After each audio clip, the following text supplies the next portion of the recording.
Susan Mauldin vanished without a trace on a quiet October morning, leaving behind a spotless house, a half-empty coffee cup, and a chilling silence that would soon unravel the darkest secrets of everyone who claimed to love her. Susan Mauldin was the kind of woman who blended quietly into her surroundings. At 65, she had retired from a long career at an electronics firm in Marietta, Georgia, and settled into a simple life filled with small joys. Her days followed a rhythm that never seemed to change. Early morning walks around the block, an hour tending to her roses, then coffee on the porch while her cats lounged in the sun. She had no enemies, no drama, and no reason for anyone to want to harm her. To everyone who knew her, she was gentle, reliable, and content with her solitude. That's why her disappearance felt so impossible that IT started with small things that no one noticed right away. Her neighbors realized they hadn't seen her out front for a few days, which wasn't entirely strange.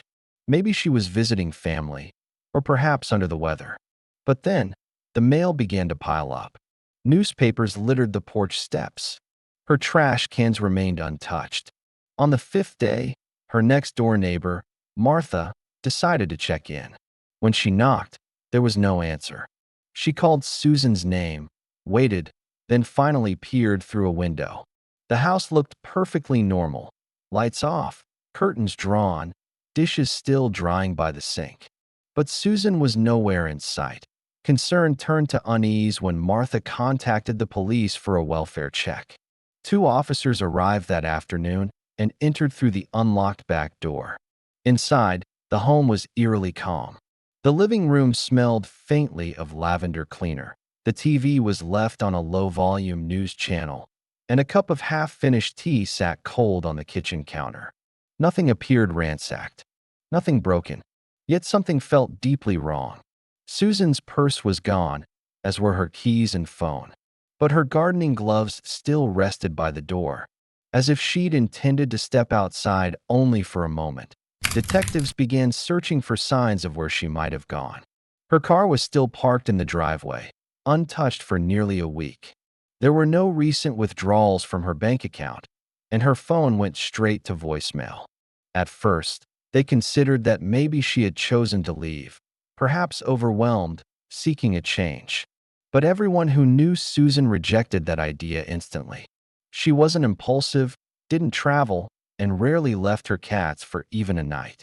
Her closest friend, Linda, told officers that Susan had been looking forward to a new gardening project and had just ordered supplies online. She wouldn't just walk away from that, Linda insisted. The investigation deepened. Police canvassed the neighborhood, asking if anyone had seen or heard anything unusual.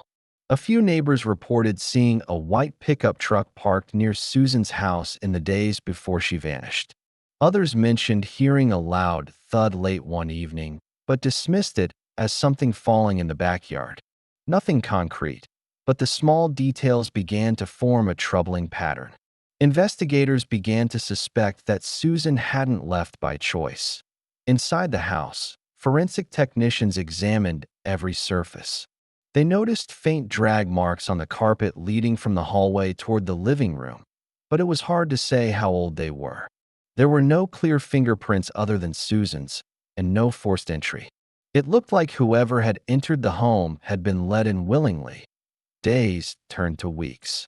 The missing person posters went up around town, showing Susan's gentle smile beneath a caption pleading for information. Volunteers joined search teams combing the wooded areas near her property, but each effort ended the same way, with nothing. The community grew restless. Rumors spread. Some said she might have been kidnapped, others whispered about an accident, but no one had any real answers. As media attention began to fade, the case lingered in silence. It was as if Susan had simply been erased from existence. Her family, living in another state, called daily for updates but received none. Each passing day felt like another door closing. Then came the first real lead. When detectives reviewed recent phone calls, they found one of Susan's last outgoing numbers belonged to a local handyman named Jason Reyes. He had been at her home several times over the previous month for minor repairs, leaky faucets, broken fence panels, odd jobs that Susan couldn't manage on her own. That discovery shifted the tone of the entire investigation. Detectives began to wonder whether Jason was the man neighbors had seen in the white pickup truck. They decided to contact him, but when they called the number on file, it was disconnected. Officers visited his listed address, only to find the apartment empty, the rent unpaid, and the mail stuffed through the slot. He had vanished just as suddenly as Susan had. The more they searched, the clearer it became that Susan's disappearance wasn't a simple case of a missing person. It was the beginning of something much darker. The peaceful home, the untouched garden, the cold cup of tea, all felt like remnants of a life abruptly interrupted. Every clue pointed toward one terrifying conclusion. Susan Mauldin had not left on her own. Something, or someone, had taken her. And whatever had happened inside that quiet suburban house had been carefully hidden, waiting to be uncovered piece by piece. Detectives began tracing the connection between Susan Mauldin and Jason Reyes, the handyman who had suddenly disappeared. He had been recommended through a local online ad, a man in his 30s who claimed to specialize in home repairs and lawn maintenance. His references checked out superficially. He had worked for a few residents in nearby neighborhoods, always polite, quiet, and efficient. No one ever had a bad word to say about him. But after Susan went missing, the picture of Jason began to shift from friendly neighbor to possible predator. Investigators pulled his employment history and found inconsistencies. He had used multiple variations of his name, Jason Ray, Jason R., and even under a different last name entirely. Each time he worked somewhere for a few months, then abruptly moved on.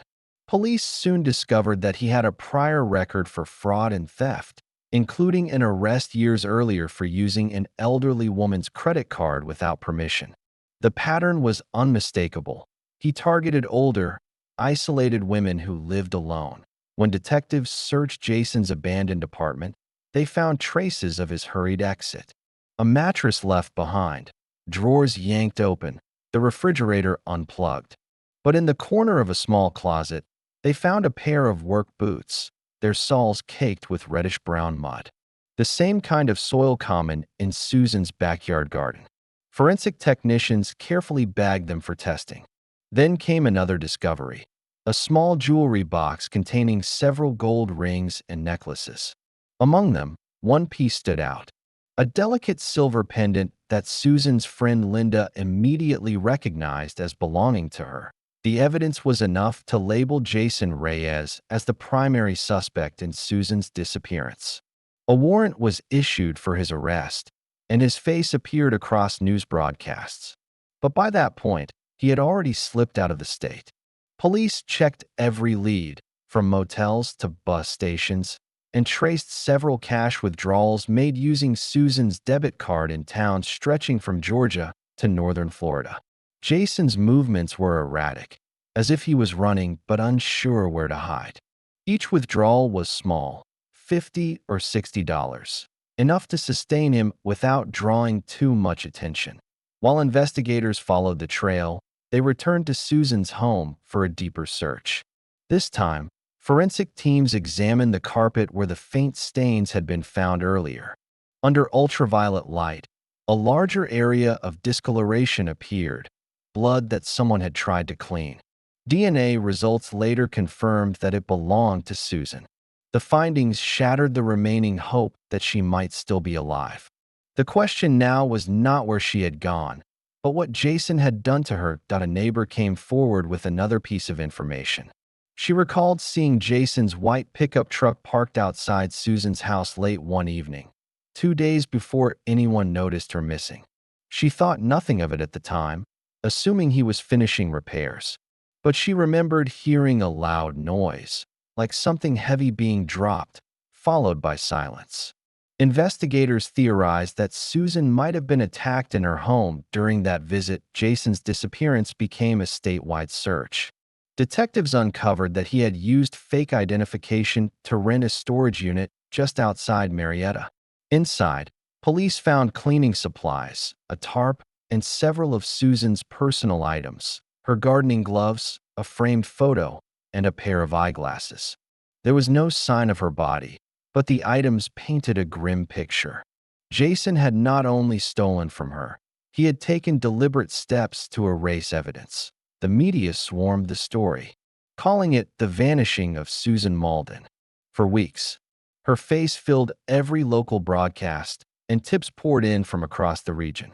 Some claimed to have seen Jason at gas stations or rest stops, but by the time police arrived, he was always gone. The man seemed to be one step ahead, discarding phones, switching vehicles, and using cash only. Behind the scenes, investigators worked to build a timeline of his actions. Records showed that he had accessed Susan's online banking within 24 hours of her disappearance, transferring small amounts to prepaid cards. He had also pawned several pieces of her jewelry in Florida under a fake name. Surveillance footage from one pawn shop captured a partial image of him, a blurry figure in a baseball cap and sunglasses. That single frame confirmed what detectives already suspected: Jason Reyes was alive, on the run, and fully aware of the manhunt surrounding him. As more evidence surfaced, the case took on a chilling dimension. Jason's background revealed a pattern of calculated manipulation. He often befriended lonely older women, offering help and earning their trust. Once inside their homes, he studied their habits and vulnerabilities. Investigators now believed Susan had become his next target after he realized she lived alone and managed her own finances. His approach had been slow, deliberate, and rehearsed.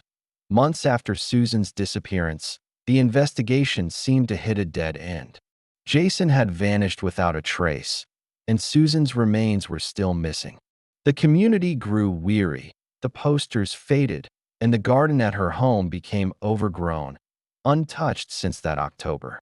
But detectives refused to close the case. Every scrap of evidence, every lead, pointed to one inescapable truth: Jason Reyes knew exactly what had happened to Susan Mauldin.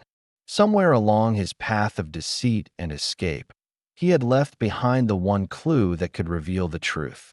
All they had to do was find it. Months turned into nearly a year, and the case of Susan Mauldin had grown cold. Jason Reyes was still missing, and with no body, no eyewitnesses, and no new financial activity, investigators had little to go on.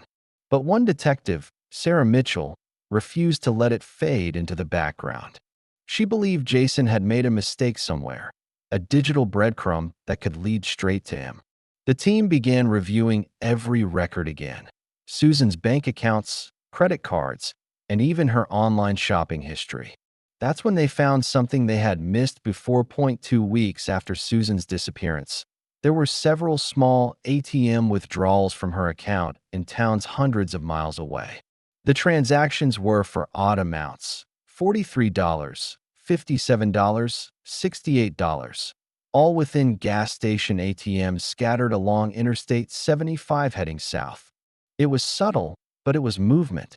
Investigators immediately pulled surveillance footage from those ATMs.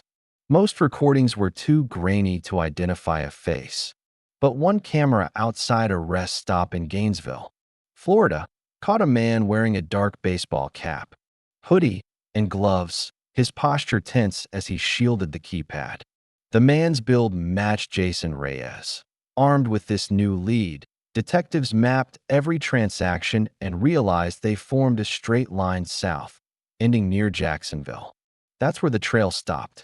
For weeks, local law enforcement combed through nearby motels and gas stations, showing Jason's photo to employees. Finally, one motel manager recognized him. Jason had stayed there briefly under the name Robert Hale, paying cash for a week and leaving suddenly without checking out. Detectives searched the room he had used. It was stripped bare except for a trash bag in the corner and a half-empty bottle of bleach under the sink. The faint smell of chemicals still lingered in the air. Forensic teams processed the room, collecting hair fibers and stains from the floor. The results confirmed the worst. traces of Susan Mauldin's DNA were found beneath the old carpet. Jason had been there after her disappearance, and the evidence was irrefutable. Investigators now knew they were dealing not with a missing person case, but with a homicide. The question that haunted everyone was where Jason had hidden her body. Detectives launched a massive search effort around Jacksonville, focusing on wooded areas, lakes, and isolated properties. 9 units combed through swamps while drones scanned aerial footage for signs of disturbed ground. For days, the searches turned up nothing. Then, a cadaver dog alerted near a dense patch of forest behind an abandoned lot about 5 miles from the motel. Officers moved in carefully and noticed a patch of soil that looked freshly disturbed, covered with sticks and leaves. When they began to dig, the truth finally surfaced. Buried just 3 feet deep was a plastic tarp wrapped tightly around what appeared to be human remains. Inside were fragments of clothing, jewelry, and a floral-patterned bedsheet identical to the one missing from Susan's home. The discovery confirmed what everyone had feared for months. Susan Mauldin was dead. The autopsy later revealed blunt force trauma to the head as the cause of death. It was brutal and personal, the result of rage rather than accident. The town of Marietta was shaken to its core when news of the discovery broke. Susan's friends gathered outside her home, leaving flowers along the garden fence she had so carefully tended. For them, the confirmation brought both heartbreak and relief. At least now they knew the truth. But one question still lingered. Why? Detectives pieced together the final days of Susan's life through receipts, calls, and Jason's known movements. They found that he had visited her house multiple times that month, performing small repairs while subtly gaining her trust. It seemed he had planned to rob her, but something went wrong.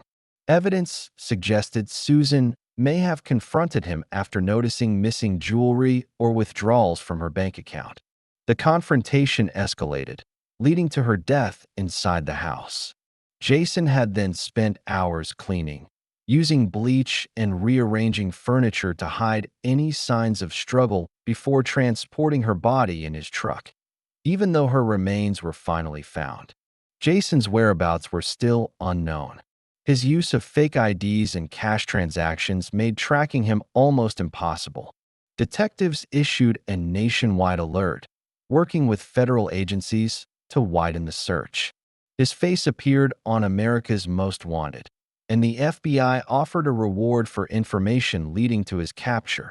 For months, there were sporadic sightings. A man matching his description was seen working at a car wash in Louisiana, then at a farm in Mississippi, but every lead dissolved before officers arrived. It was as if Jason Reyes had mastered the art of disappearing. The more time passed, the colder the trail became. But Detective Mitchell refused to give up. She kept Susan's file pinned to her desk, the haunting photo of a smiling woman who deserved justice staring back at her each morning. Then, one unexpected call reignited the case. A local in rural Oklahoma reported an abandoned pickup truck hidden off a dirt road, covered in vines and rust. When officers arrived, they found the license plate traced back to Jason Reyes's white pickup, the same one seen outside Susan's house 2 years earlier. Inside the truck was a duffel bag with several fake IDs, cash, and a handgun. It was clear that the man who had taken Susan's life had been on the run, haunted by what he had done. But what investigators found next would finally bring an end to the mystery that had consumed them for years. When the rusted pickup truck was discovered deep within the Oklahoma woods, investigators immediately secured the area. It had been hidden well, buried under layers of vines and branches as if nature itself wanted to erase its presence. The vehicle's doors were locked, and the windows coated in dust and dirt. When officers pried the door open, the stench of decay filled the air. Inside, in the driver's seat, slumped against the steering wheel, was a body so decomposed it was barely recognizable. A handgun rested near the skeletal hand, and the interior bore a thin layer of mold and dirt. The scene suggested it had been there for months, maybe longer. Detectives took no chances with identification. They carefully removed the remains, sending them for forensic testing. In the glove compartment, they found a small stack of papers, fake identification cards, gas receipts, and an old notebook. The documents were soaked from rainwater, but still legible enough to read a name that appeared more than once: Jason Reyes. Fingerprints taken from what remained of the body confirmed it. After nearly 3 years of evading capture, the man responsible for Susan Mauldin's death had finally been found. For a moment, there was relief, but it was short-lived. The discovery raised as many questions as it answered. How had Jason ended up there? Had he been hiding? Running? The presence of the gun made one possibility clear: suicide.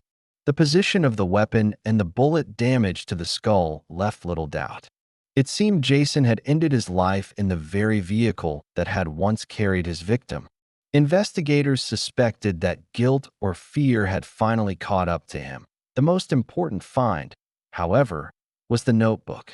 Water-stained and worn, its pages contained Jason's final account of his descent. The first entries were mundane, notes about money, supplies, and directions. But as the writing continued, it shifted into something darker. He wrote about feeling watched, about nightmares of Susan standing at the foot of his bed, her clothes soaked with blood.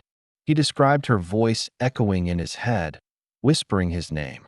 Whether it was guilt or madness, Jason's words painted a picture of a man unraveling under the weight of what he'd done. One passage, written in shaky handwriting, stood out. It read, "She trusted me. I didn't mean for it to happen. She started asking questions about the bank withdrawals. I panicked. I didn't stop. I thought I could fix it, but there was too much blood. I just wanted her to be quiet." It was the closest thing to a confession investigators would ever get. The entries went on to describe how he cleaned the scene, wrapped Susan's body in her bedsheet, and drove for hours trying to decide where to leave her. He wrote about how the sight of her lifeless face haunted him, how he kept seeing her reflection in mirrors and windows. The final pages turned rambling and incoherent. Jason mentioned the sound of footsteps outside his hideouts and how she followed him everywhere. The last line was almost illegible. "I can't run from her anymore." When word of Jason's death reached Marietta, the community reacted with mixed emotions. For some, it was justice, a cruel man finally facing the consequences of his own actions. For others, it felt hollow. Susan's family had spent years waiting for a trial that would never come, answers that now existed only in the pages of a disturbed man's journal. Her brother, who had been relentless in pushing the case forward, said in an interview that he was grateful it was over, but heartbroken that Susan's final moments would remain clouded in uncertainty. Detective Sarah Mitchell reviewed every page of the notebook, noting how Jason's mind had deteriorated. The guilt had consumed him slowly, turning his life into an endless cycle of paranoia and isolation. He had hidden in small towns, working under fake names, always afraid someone would recognize him. The journal detailed how he couldn't sleep, how every time he closed his eyes, he saw Susan's face staring at him from the dark. The psychological torment seemed to be his punishment long before he pulled the trigger. The coroner's report confirmed Jason's death had occurred nearly a year before his body was found. He had taken his life alone in that forgotten stretch of woods, likely within days of writing his final confession. There were no signs of anyone else involved, no evidence suggesting help or foul play. It was the end of a man who had built his existence on lies and manipulation, undone by his own conscience. For investigators, the discovery closed the last chapter of a long and haunting case. Susan's file was officially marked solved, though few took comfort in that label. Detective Mitchell stood at Susan's grave weeks later, her badge glinting in the sunlight. The flowers placed there by neighbors had begun to wilt, but the small garden around her headstone was alive with color, the same roses Susan once tended. Mitchell thought about how easily someone so kind could be forgotten, how many others like her lived quietly, trusting the wrong people. Jason Reyes had escaped the law, but he hadn't escaped himself. The evidence told a clear story. He had been haunted not by police, but by guilt. His final act of despair was the closest thing to justice he could give. In the end, both he and Susan were lost, one to violence, the other to madness. And though the case was closed, the shadow it left behind lingered long after the files were boxed away. A silent reminder of how evil can hide behind an ordinary smile and how even the forgotten can haunt the living forever. After Jason Reyes's death, the haunting case of Susan Mauldin finally reached its end in the eyes of law enforcement. But for the people who had known her, the story never truly faded. Her name had once been whispered with hope during the long months of her disappearance, then spoken in grief after her remains were found. And now it lingered in the quiet air of Marietta as a reminder of trust broken and innocence destroyed. Her home, once alive with the scent of roses and the sound of her laughter, stood empty for months. Over time, weeds took over the garden, the fence leaned with age, and the house became a ghostly shell of the woman who had cared for it so lovingly. Detective Sarah Mitchell visited the property one final time before the case was archived. Inside, the walls were stripped bare, the furniture removed, and the light through the windows carried a heavy stillness. She stood where the carpet had once been lifted for blood tests, and where the faint scent of bleach had lingered years before.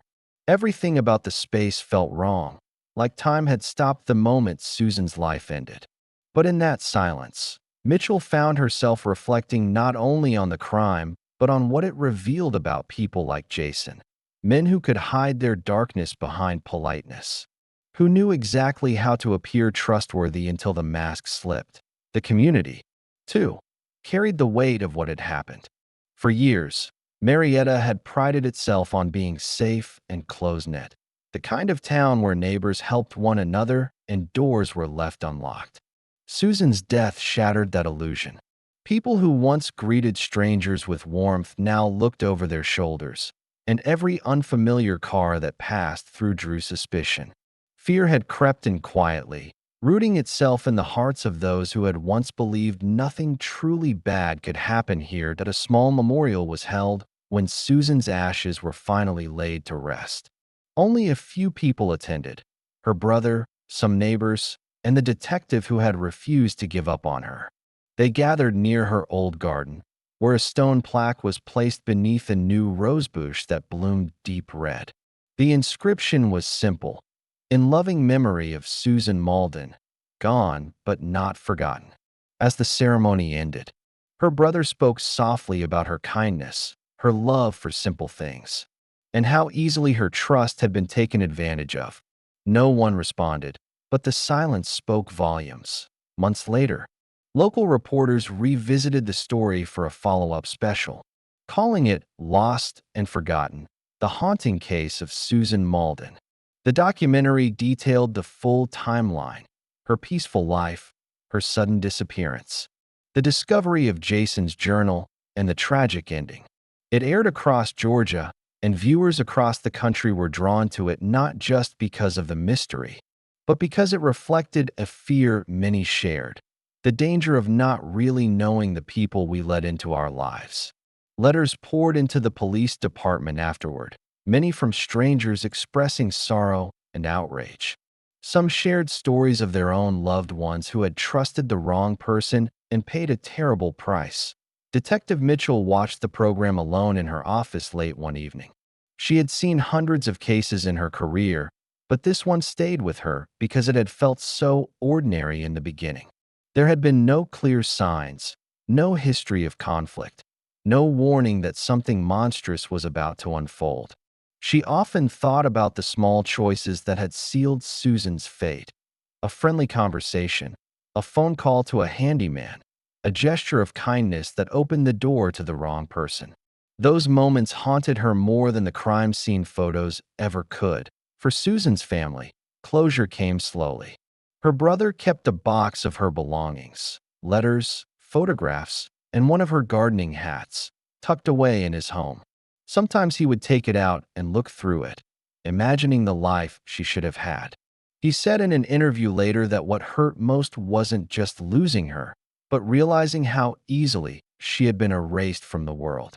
If the neighbors hadn't noticed the mail piling up, he said, she might have stayed missing forever. Years later, Susan's house was sold, renovated, and lived in by a new family who knew little about its past. The garden bloomed again, the fence was repaired, and children's laughter replaced the eerie quiet. Yet locals still said that on certain mornings, when the sun hit the yard just right, they could almost see the figure of an older woman standing by the roses, hands folded gently, watching over what she once loved. The haunting of Susan Mauldin wasn't about ghosts in the traditional sense. It was about memory, how tragedy leaves a mark on the living that never quite fades. Her story became a cautionary tale whispered at neighborhood gatherings and in online forums, reminding people that evil doesn't always announce itself loudly. Sometimes it walks in with a smile and offers to help fix a fence. In the end, Susan Mauldin was not truly lost or forgotten. Her story lived on, not through fear, but through awareness. Her life, though ended by cruelty, became a warning that saved others from trusting too easily. The echoes of her kindness and the injustice she endured became part of the town's history, etched into the quiet streets of Marietta. And for those who remembered her, the greatest justice was that she was no longer a missing person or a cold case file. She was a reminder of what it means to see, to care, and to never stop asking questions when someone disappears.